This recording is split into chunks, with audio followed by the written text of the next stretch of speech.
Boa noite, sejam bem-vindos para mais uma entrevista. É um partido que tem as suas bases no Conselho de Santa Cruz, onde é poder na autarquia há cerca de uma dezena de anos. Na Assembleia Regional já teve 5 deputados, na legislatura que agora está a chegar ao fim tem um grupo parlamentar composto por 3 deputados. Elvio Sousa é de novo o cabeça de lista deste partido. Aceitou naturalmente o desafio para este combate eleitoral. Elvio Sousa, muito boa noite. Obrigado por ter acedido a este convite da RTP. Pergunto-lhe se a situação interna, com o presidente do partido que entretanto se demitiu, o Filipe Sousa, como sabemos, Sr. Irmão, se as coisas já estão resolvidas. Muito bem. Em primeiro lugar, quero cumprimentar o Gil Rosa pelo convite, dar boa noite a todos os madeirenses e porto-santenses, em especial os nossos imigrantes, também que nos acompanham e que, grande pena nossa, não podem manifestar o seu direito de voto nestas eleições regionais, e também agradecer e felicitar todos os candidatos neste ato eleitoral, que é o ato de democracia, e agradecer também todas as mensagens de felicitação por ter aceito mais este desafio. É a terceira vez que eu concorro às eleições regionais e agradeço todas as mensagens que me foram enviadas. Bom, em relação à situação do JPP, eu, com muito agrado, fico satisfeito que a situação já está normalizada e eu não estou brigado com a família ou com o Filipe. São situações, até para as pessoas nos entenderem em casa, que eventualmente em organizações de pessoas, das famílias, nas associações, nos movimentos e nos partidos, há pequenos e médios problemas que têm que ser resolvidos. Mas eu fico satisfeito por estar a situação positivamente resolvida.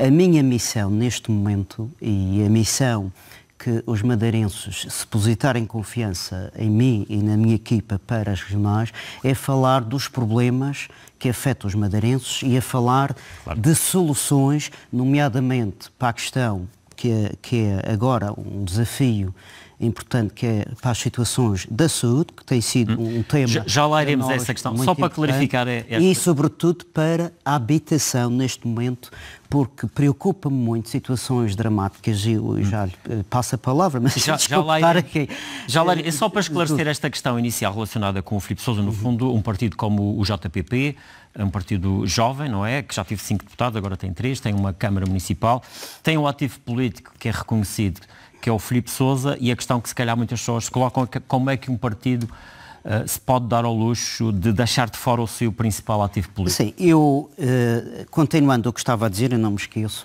o problema da habitação é um problema que afeta sobretudo... Sousa, se calhar é melhor irmos por partes. É melhor responder a minha pergunta. Mas eu já respondo. Essa questão vamos abordá-la mais à frente. Sim, mas eu gostaria só de terminar. O problema da habitação afeta muitos jovens casais, e essa também é um dos temas fundamentais neste momento. Em relação à situação do Filipe, como lhe referi, a situação está normalizada. O meu mano nunca foi candidato a eleições regionais, tal como ele próprio advertiu, e fico satisfeito nós estarmos todos juntos neste momento. Mas aqui queriam colocá-lo em 5º lugar, e de resto essa foi a razão para ele bater com a porta. Não podemos esquecer o seguinte: não acreditemos em tudo, com todo o respeito pelos órgãos de comunicação social, em tudo aquilo que vem nos jornais ou nos diários. O 5º lugar exigeu a ser público. Eu já tive a oportunidade de dizer isso às pessoas este domingo no Conselho de Santa Cruz, porque levantaram-se muitos boatos que não correspondem à verdade. E com isso ponho um ponto final. Mas nada melhor do que um momento destes para esclarecermos essa questão. Mas isso que acabei de dizer. Mas a questão que lhe coloquei foi, no fundo, um ativo político desta envergadura como é o Filipe Sousa, vai ficar de fora, digamos assim, desta campanha eleitoral? Ou conta com o Filipe Sousa para as vossas iniciativas? O Filipe já esclareceu isso à RTP, eu só recordo. Nós contamos com o Filipe e contamos com todos. Mas a verdade é que no domingo passado, na reentrée que fizeram em Santana, que reuniram mais de 200 militantes, salvo erro, não estava lá Filipe Sousa. Pois, não quer dizer que não possa estar noutras situações, não é? Mas é estranho, num momento destes do partido, não estar lá, embora seja um presidente missionário, não é? Supostamente ele apresentou a demissão. Não, eu penso que não é estranho. Estranho é se não tivéssemos militantes ativos e autarcas que estiveram lá todos presentes, se não estivessem presentes. Como é que o Elvio Sousa está a gerir esta questão? Por exemplo, na Câmara de Santa Cruz, nós sabemos que existem vereadores que continuam muito ativos, nomeadamente nas redes sociais, muito críticos em relação à postura do partido eu digo e à forma seguinte, como o partido geriu isto. Com críticas, como sabe, dirigidas a si, dirigidas a todo o grupo parlamentar, acusando-os de serem, digamos assim, terem feito um saneamento, de estarem ali pelos tachos. No fundo, aquelas críticas que normalmente se ouve falar em relação a outros partidos. Olha, a minha filha, perdão-me os telespectadores, há dias eu estava a preparar, precisamente alguns tópicos para esta entrevista, e eu disse: Camila, com 9 anos, o que é que tu achas que é uma característica de liderança? Ela já sabia o que era um líder, não é? E então ela fez-me um desenho e escreveu o seguinte: ser líder é plantar pessoas. Isto diz tudo. Nós estamos nesta vida para convergir e não divergir.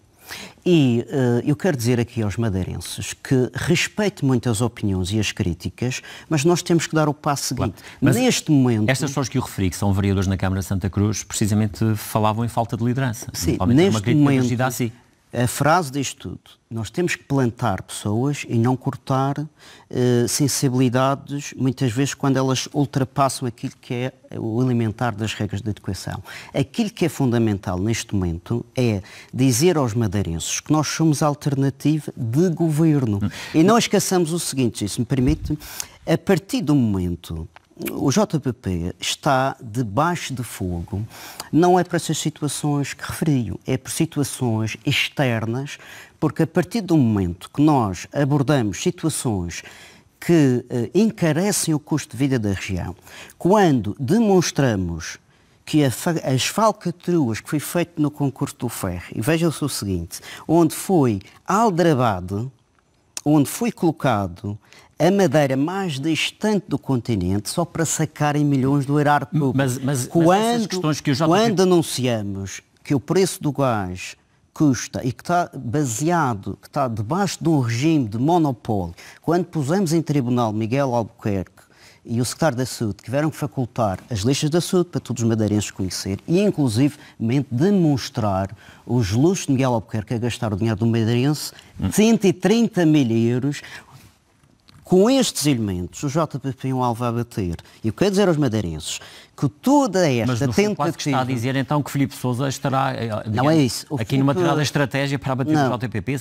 Ou estes vereadores que eu referi? Eu quero dizer que, a partir do momento, e eu citei alguns exemplos, que o JPP mexe nestes assuntos, há forças ocultas que estão por trás para desestabilizar, nomeadamente relacionadas com a Maria atualmente, para destabilizar o bom trabalho, que o JPP não vem fez fragilizar um bocadinho, digamos assim, o discurso do JPP, que até agora se afirmava como um partido diferente, com práticas diferentes, com posturas diferentes? Eu penso que não, era aquilo que eu disse há pouco. Todas as famílias têm discussões, todos os movimentos têm discussões, onde há pessoas, há diferentes sensibilidades. Nós temos que ter uma atitude de valorizar o que é bom e dar o passo seguinte. E lá está, o espírito de liderança é essa, é plantar pessoas. Elvio Sousa, vamos então agora dar o passo seguinte, vamos à habitação. É um problema, como sabemos, nesta altura, para muitas famílias. Que propostas é que o JPP vai apresentar nestas eleições? Pois, nós temos a habitação, como nós sabemos, preocupa-nos muito, não só a situação dramática que muitas pessoas passam a aguardar 3, 4, 5 anos em lista de espera. E para não fugir à habitação, eu posso já ter essa oportunidade.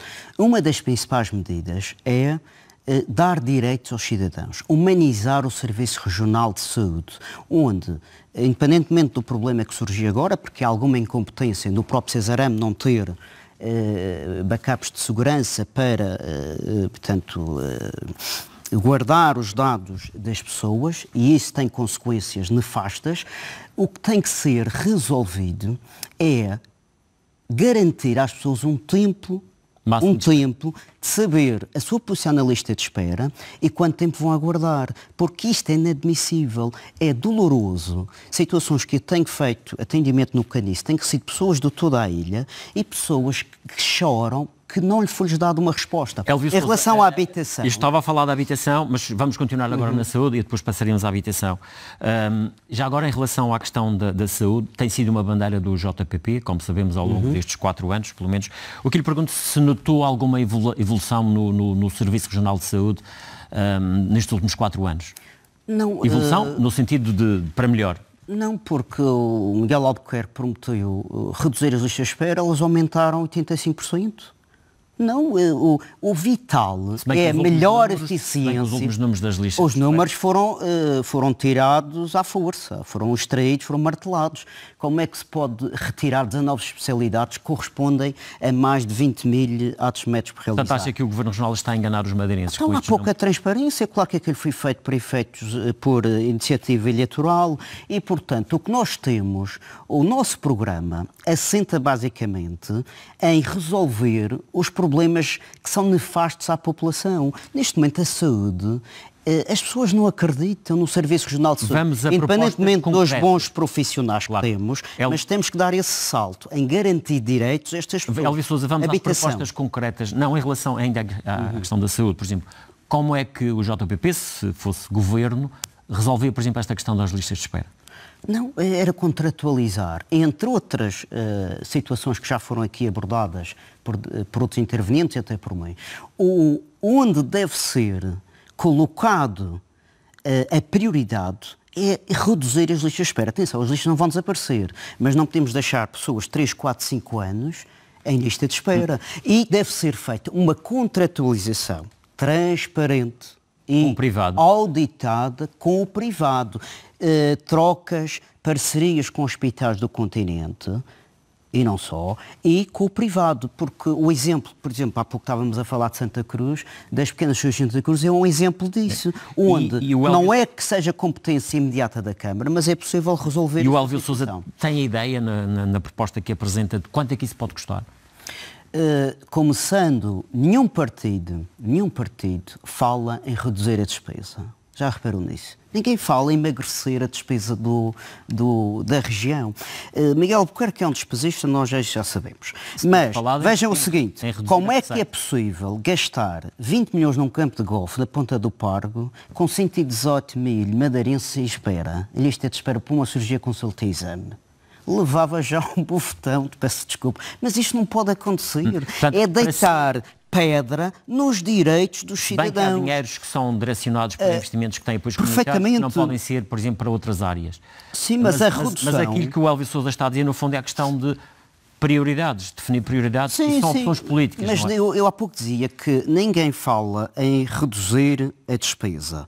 Porque, vamos lá ver o seguinte, reduzir a despesa é emagrecer. Este governo tem uma estrutura governativa maior do que o anterior. Tem 10 secretarias mais a vice-presidência. Este governo fez contratações acima dos 25 milhões de euros, nomeados sem filtro. Não há controle.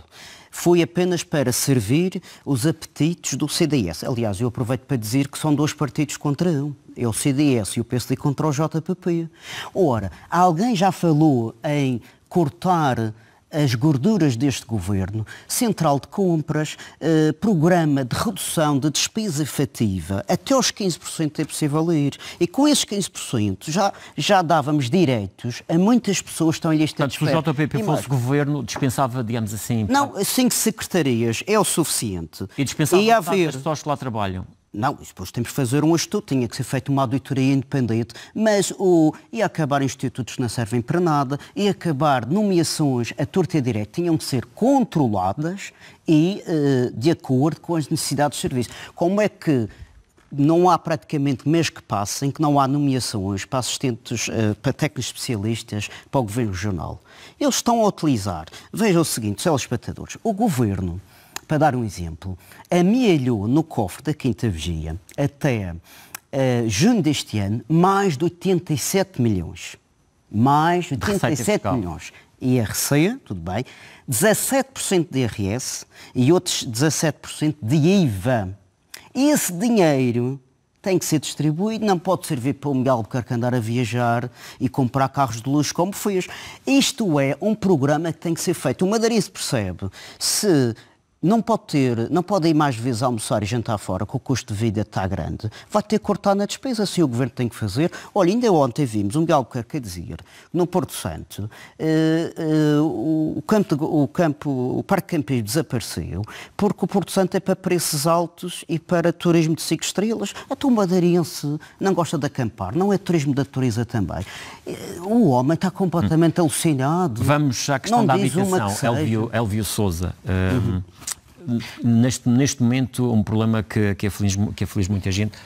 Quais são as propostas que o JPP tem para esta área? Sim, é muito simples. Há muitos anos que deixou-se investir na habitação.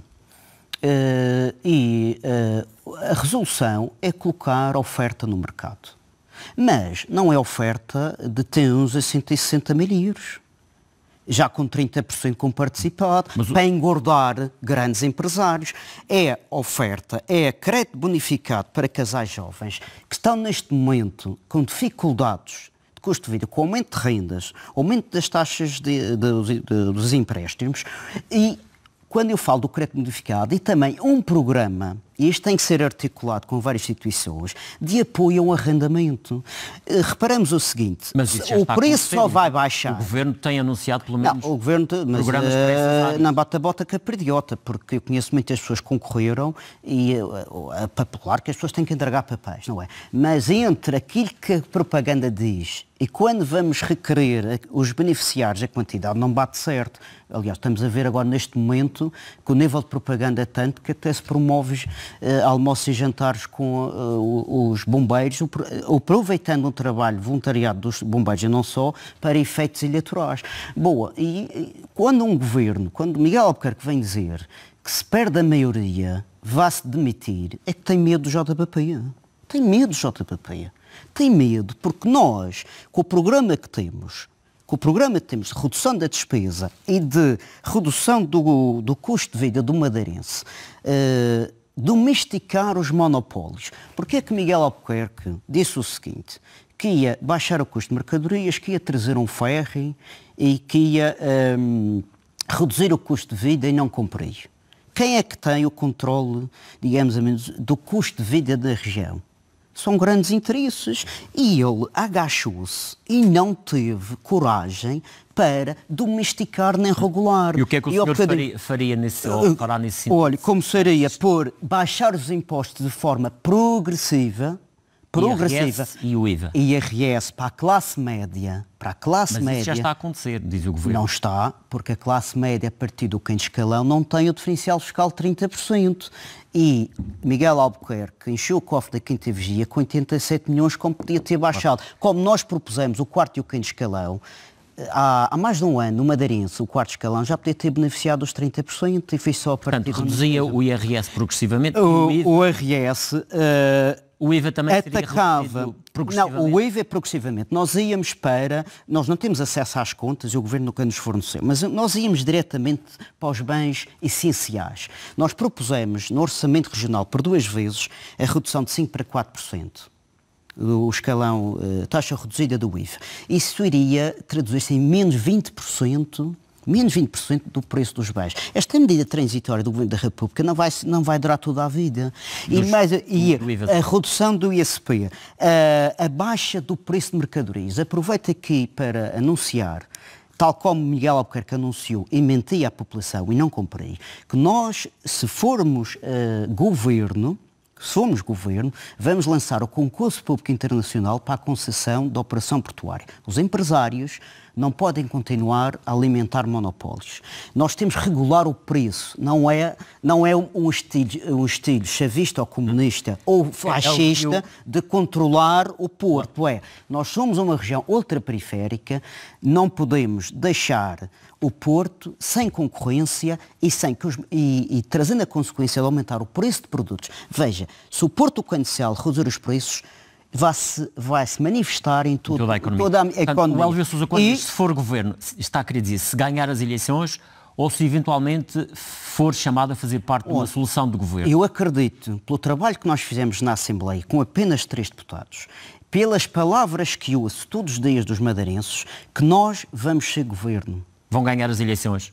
podemos ganhar as eleições. Eu não faço futurologia. Está disposto para formar um governo sem maioria? Não, eu já perdi eleições quando me candidatei à Junta de Freguesia de Gala em 2008.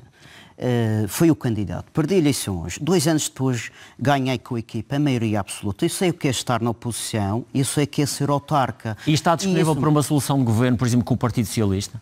Bom, isso é uma situação que deve ser discutida internamente antes de referir aos madeirenses aquilo que é futurologia para nós.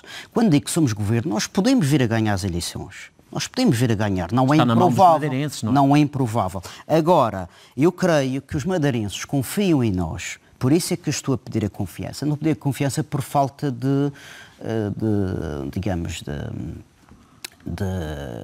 não é por vergonha, por excesso de presunção, é porque eu sei que nós fizemos um bom trabalho parlamentar, nós apresentamos propostas, nós apresentamos soluções. E é esse exemplo que quero transportar para uma solução. E é esse exemplo que eu quero transportar para mostrar aos madeirenses, e não esquecendo que os nossos temas de campanha, já foi falado da saúde, da coesão social, a habitação, a agricultura é fundamental também para criar empregabilidade, o ambiente, a mobilidade dos transportes, a redução do custo de vida. Já agora, em relação aos transportes, o JPP é dos partidos que mais tem falado na questão do ferry. Se for governo, como é que resolve esta questão? Bom, nós temos, já estive 2 vezes com o governo de Canárias e com o diretor de operações do Armas. Não esteve com Miguel Albuquerque ou com os grupos económicos que andam a dizer que não é viável o ferry. Esteve diretamente com eles, que disseram uma coisa e que eu posso revelar novamente aos madeirenses. O ferry é rentável. Depois de 6 meses de operação inicial, com carga atrelada e com passageiros, é rentável, sem indemnizações compensatórias. E então o que é que falta? O que é que falta é o Governo Regional Miguel Albuquerque sair da Quinta Vigia, ir a Canárias, reunir-se com ele e fazer o protocolo. Eu não sou governo, não posso fazer. Olha, aqui está um exemplo. Mas se for governo já tem essa garantia? Posso dizer aos madeirenses, e atenção, eu só vou revelar, porque se revelar agora, amanhã o Diário de Notícias já me traz a dizer que eu estou a mentir. Isto agora é assim. O Diário de Notícias, desde que passou para o Grupo Sousa, só nos faz a folha, dia sim, dia não. Se o senhor tiver a falar a verdade, ninguém vai dizer que não posso revelar, que eu já conheço a propaganda. Tenho muitos colegas seus que foram para o governo contratados, bons jornalistas, atenção, que eles fazem-nos a folha num instante. Eu vou revelar na última semana a proposta que tem. A proposta que nós temos para o ferry. Se eu revelar agora, quer dizer... A partir do próximo ano? Bom, isso há de ser estudado, ainda estamos a fechar as negociações. Se eu vou revelar agora, Gil, tenho uma semana negra, que já sou o alvo a bater, então vai ser dia sim, dia não. Não posso fazer. E os madeirenses percebem isto. Também não pode ter receio daquilo que fala. Não é receio, é saber dizer e anunciar na altura certa. Falou da agricultura. Nós temos uma conjuntura muito difícil. Falou da agricultura. Como sabemos, o JPP tem falado muito na questão da banana, por exemplo, e da questão da GESBA. E voltamos à questão. Se for governo, a GESBA será uma empresa para fechar? Atenção, nós nunca, para clarificar, nós nunca anunciamos que iríamos fechar a GESBA. A GESBA, com a ajuda de Miguel Albuquerque e Humberto Vasconcelos, é que em 2016 arranjaram uma lei, vou falar assim para as pessoas perceberem, para impedir que qualquer associação de produtores, tal como o PDES, que é o Plano de Desenvolvimento Económico e Social favorece e estimula, pudesse se organizar com 7 produtores e 15 mil euros de volume de negócios e receber verbas da União Europeia para poder vender livremente a banana. A GESBA é uma ave de rapinha. Está a comer o rendimento dos agricultores. E por isso eles estão revoltados. Gil, só um exemplo. Como é que é possível que os produtores recebiam há 15 anos 60 cêntimos pela banana extra, por 1 quilo, e agora recebem 35? Quem é que está a ficar com este dinheiro dos produtores? E o descaramento de gastar 3,4 milhões dos produtores, 3,4 milhões dos produtores, no Museu da Banana. Portanto, o senhor não acabava com a GESBA? Não fechava a GESBA tem que se habituar... Disciplinava, digamos. Tem que ser domesticada, mas também deixar a livre economia, o associativismo, vender a banana a quem eles acham por bem, devidamente articulado, devidamente regulamentado. Estamos mesmo a fechar o nosso tempo. Ainda gostava de fazer uma questão final que tem a ver com o turismo e a realidade, o facto de em Santa Cruz já acontecer uma taxa turística. O senhor defende que esta taxa devia de ser alargada a toda a região? Bom, a ideia de Santa Cruz, e o Filipe sempre foi pioneiro em pensar o futuro. E neste momento, a ecotaxa de Santa Cruz é distribuída nos investimentos do Conselho. Sim, sim. É distribuída nos investimentos. E não há uma pessoa, não há um turista que se queixe. Claro que pode haver alguma crítica. Agora, o que diz, e isto é muito importante, o que diz um estudo encomendado em 2016 pelo Governo Regional é que a ecotaxa deve taxar a dormida e não o percurso.